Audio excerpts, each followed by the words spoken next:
I must admit, I'm looking forward to what God has planned this year. I feel something special coming on. I can't tell you what it is, but it feels pretty special.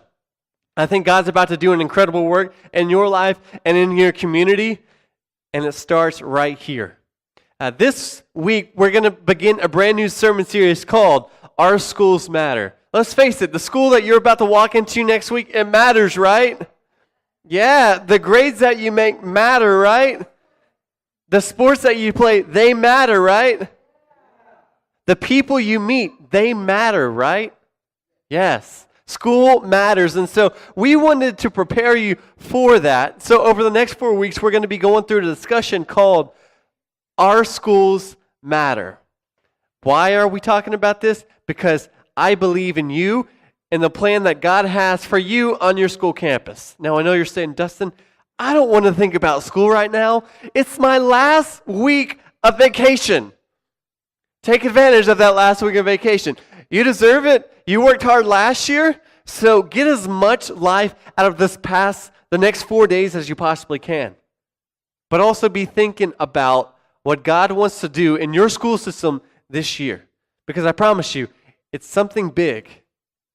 He's going to use this year for something amazing. You've been hearing me saying over the past year that I believe that God's about to do something great in our student ministry. I believe that we can see 20 students saved this year, that we can run over 40 students on a Wednesday night.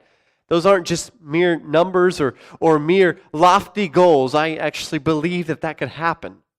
But it won't happen unless we take God seriously, we spend time with Him, and we allow Him to utilize us in our school system. I know many of you don't want to think about school tonight, but your school matters. And so tonight, we want to discuss what we can possibly do to get the most out of this school year. So if you have your Bibles, we're going to be looking at Esther tonight, but don't turn yet because we haven't arrived at that point yet. Everybody loves a good story, right? Everybody loves a good story. That's why you go to the movies, right? Because you see a story unfold right in front of your eyes. That's why you can relate so well with like a personal experience, like a person who goes to a bonfire. We all can relate to that because we like going to bonfires. Or a person who experienced a tragic event that we've gone through ourselves. We can relate to stories. Stories challenge us because we know exactly what they're going through, right?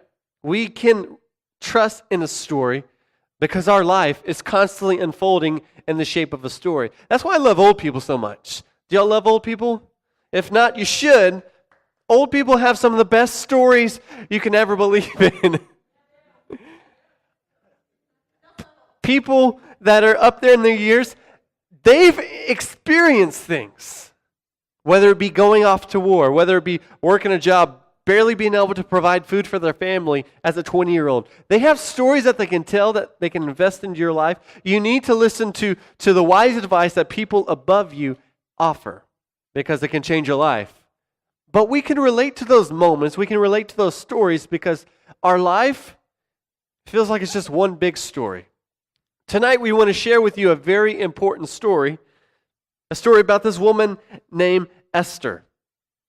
Now, I would never name my daughter Esther. That's not one of my names of choice. But this lady lived a powerful life. Her life saved her entire people. Her life mattered, just like tonight, your life matters as well. And so we want to unpack the story of Esther a little bit. There was this man by the name of King Xerxes. That's fun to say. Can you say it with me? Xerxes. One more time. Xerxes. It's fun to say. He's a man with 2 X's in his name. It's amazing. But we have King Xerxes, and he gets mad at his wife because he summons his wife to his dinner party. And, wait, I think I said that wrong. No, I was right. Sorry. All these wheels are spinning in my head. He summons his wife to the party, and she refuses.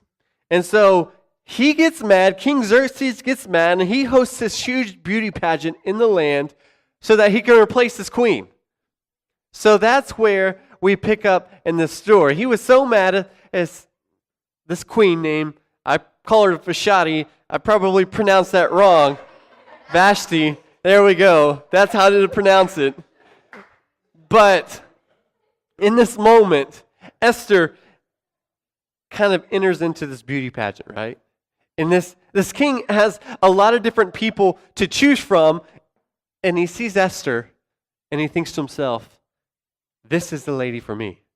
This is my future queen. She's beautiful. She smells nice. She looks great to the eye. She is mine. And so if you have your Bible, that's what we're going to be looking at tonight. She had an opportunity to be face to face with the king. A king that could either destroy her or a king that could give her extreme power. Her life would go on to mean something. It went from the bottom, where it seemed like her life was hopeless, to now she is a queen. Here's the thing. 12 months of beauty treatments, which sounds really nice. 12 months of beauty treatments, I would love that. If I had 12 months of beauty treatments, I would look a whole lot better than what I do. And I might actually have hair. My skin would look good. 12 months of beauty can do a lot of good. And that's exactly what she was going through in this moment. Esther chapter 2, we're going to be looking at verse 12 tonight. Before a young woman's turn came to go into King Xerxes, she had to complete 12 months of beauty treatments prescribed for the women. 6 months with oil of myrrh and 6 with perfumes and cosmetics. This treatment would help her to stand out. It would help her to gain the eyes of the king, to hopefully become that next person. It was in hopes of gaining the king's favor in this moment. And guess what? Esther did just that. Esther chapter 2 verse 15, and Esther won the favor of everyone who saw her. After that 12 months, she would just walk by and everybody would stare at her. They would be like, oh man, that woman looks fabulous. And her hair smells nice too. That's what people were saying at this time. Esther chapter 2:17. Now the king was attracted to Esther more than to any other woman, and she won his favor and approval more than any other of the virgins. So he set a royal crown on her head and made her queen instead of Vashti. Did I say that right? Yeah? Can we just say Vashti just for the fun of it? No? We like Vashti better? Can you imagine for a moment going through 12 months of beauty treatments? Now, I know you girls can. You're like, I would love that. A spa every day for the rest of my year? Yes, count me in. We have a lot of junior high boys in here that says, you know what, Dustin, 12 months of beauty treatments? I probably need that. I haven't used deodorant since like 3 months ago. I mean, seriously. 12 months of beauty treatments. Can you imagine what kind of dedication that took? Of waking up every day saying, you know what? I'm going to the spa. I'm going to the gym. I'm going to get my muscles looking nice. I'm going to get my hair smelling wonderful. I'm going to get those dead ends on my head chopped off. My skin cracks and my wrinkles and my sunburns, those are going to go away. I'm going to look as best as I can at the end of this year as opposed to how I look now. Every day, every minute, every chance. This woman stepped up to the plate and said, I'm going to make my life better. Now, I can only imagine how difficult that must be. Going to the spa every day and having your hair treated and having people give you massages and having people rubbing oils on your body to make your skin looks great. It just sounds terrible, right? She was dedicated to this moment. Here's the cool thing. The first 6 months of this treatment was dedicated to healing, to make sure that her body begins to recuperate. Because let's face it, living in the desert can do some bad things on your skin, right? It can give you wrinkles. It can cause your lips to chap, and we all know what chapped lips feel like, right? Terrible feeling. Gave her the opportunity to overcome those issues. Many of us went out to California a couple weeks ago, and we got sunburnt. Guess what? They had the treatment necessary to help her to overcome all of that beautiful sunburn. And can you imagine all the dust that would get in your eyes living in the desert? Yeah, I'm sure they had things to work on that as well. The first 6 months dedicated to healing and making sure her body was right. The next 6 months was all about just making her look pretty and smell nice. So that when the king saw her, even if he had bad eyesight, he could at least smell her and know how beautiful she was. So obviously, the dedication that she put towards this beauty process paid off. Because the verses that we just mentioned basically show that when she walked, people noticed. And when she was in front of the king's heart started probably beating 100 miles an hour because he knew that that person was the one for him. Now it takes divine appointment in order for that to happen. God had a plan for this woman's life. It wasn't just to make her beautiful. No, it was to save his people. And she would go on to do that. She would go on to save the day with Mordecai's help. But the idea remains. Dedication. She was dedicated. How many of us are dedicated to the plan that God has for our life? How many of us actually wake up every day and say, you know what? I need to get my life together because I know that my God has a plan. And he's going to use me to do it. How many of us wake up and say, you know what? I need to do my devotionals today because God has someone that I'm needing to speak to. And if I don't, I won't be prepared. God has a plan for our life. And tonight, I want to encourage you. I want to empower you. Make the most of your daily commitment to Christ. Because that daily commitment to him will last. That daily commitment to him will be useful. You'll be able to stand in front of the eyes of the public and people will notice the God inside of your heart. Just the way Esther walked and people noticed her, when you walk, if you're daily committed to your relationship with Christ, people will notice you as well. Your life will stand out. Now, I don't know if you've ever been a part of a training process, but it can be pretty grueling. Earlier in this year, we and a couple of other guys decided we would train for a half marathon, 13.1 miles. It's exhausting, it's grueling, it's tough. But if I would have waited to race day to get to that point to run that 13.1 miles, I think it would have been tough. I think if Esther wanted to meet the king and gain the king's approval without that 12 months of beauty process, she just walked in there the day of, he probably would have coughed. He probably would have said, who is this woman? Get her out of my sight. But that's not what happened. She was committed just the way we were committed to this race. You see, when you're committed to something, if you every day invest into that something, it will pay off. It will pay off. At the end of my training regimen, we ran like 5 days a week. At the end of my training regimen, I was able to run 13.1 miles faster than what I thought possible. At this time, I got a recap video for you to watch, so check this out.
Amazing experience, folks. Amazing experience. But if I didn't train to get to that point, it never would have been possible. If we want to reach our school system, but yet we don't invest daily into our relationship with God, it's not going to happen. It's not how it works. This life is a process. Your relationship with God, it's a process. But it's a great process, and a process that I am excited to be able to be a part of. See, here's the thing. We do have a personal responsibility to commit to the development of our relationship with Jesus Christ. It is our responsibility. We have a personal responsibility to commit to the development of our relationship with Jesus. Your mom can't make you do it. Your dad can't make you do it. Your sister, your brother can't make you do it. It's a personal responsibility. It falls on your shoulders, not mine, on yours. So my question is, are we going to take our relationship with God seriously? Great question. Question only you can answer. Because here's my way of thinking at the moment. If we want to make a difference in someone else's life, but yet we don't truly buy what we're trying to sell, it's not going to happen. If we don't believe in our product, people won't buy it from us. In your relationship with God, with your most important thing, your faith. If you don't believe in your faith, and if you don't invest into your faith, why would a non-Christian believe you? It doesn't work that way. If you want non-Christians to have faith in your God, that must mean you must have even greater faith than what you had ever thought possible. Therefore, what must we do? We must daily devote ourselves to growing in our relationship with God. We must wake up every day and read the Bible. We must wake up every day and pray. Watch devotionals like we have on Right Now Media. If you haven't tapped into that resource yet, tap into it because you can grow tremendously through that resource. It's up to us. It's our responsibility to grow in faith because if we don't, we cannot reach our world. And our schools matter. So my question to you is, are you willing to own your story? Are you willing to own your relationship with God? Because if you are, you're going to change your school system. And that's our goal. Romans 12, 1 through 2 says this. And so, dear brothers and sisters, I plead with you to give your bodies to God because of all He has done for you. Let them be a living and holy sacrifice, the kind He will find acceptable. This is truly the way to worship Him. Don't copy the behavior and customs of this world, but let God transform you into a new person by changing the way you think. Then you will learn to know God's will for you, which is good, pleasing, and perfect. James 4:8 says this, come close to God, and God will come close to you. Wash your hands, you sinners. Purify your hearts, for your loyalty is divided between God and the world. If we're devoted to the world and devoted to God at the same time, I think we're going to find a conflict of interest. We won't fully be living for the world and we won't fully be living for God. We need to determine what is most important, what is priority, what matters the most, and live for that 100%. Because if we're constantly letting our heart become split in two, we're not going to be the person God is asking us to be. It's when we fully devote ourselves to Him, His calling on our life, His purpose. We spend time in reading and prayer. We invest our life into worship. We worship in spirit and in truth. It's in those moments where God creates the man and the woman that this world needs. So my question to you is, are you willing? Do you want that with all your heart? Because I know I do. If you do, I have a great resource for you. If you notice on the seat when you walked in here, there's a sheet. On the sheet, there's about 30 days. 30 days of devotional material. Are you willing to take this home and for the next 30 days, follow it, read through it, let God invest into your life as you're spending time with Him? Are you willing? Because if you do, then this idea of our schools mattering can carry greater importance and greater weight. I believe in our vision, and I believe in you. I believe in who God is calling you to be. But in order to become that person, in order to make that difference, in order to reach your friends, in order to reach your family, you must begin here in your relationship with God. Your mom and dad can't make you do that. It's always on you. So are you willing?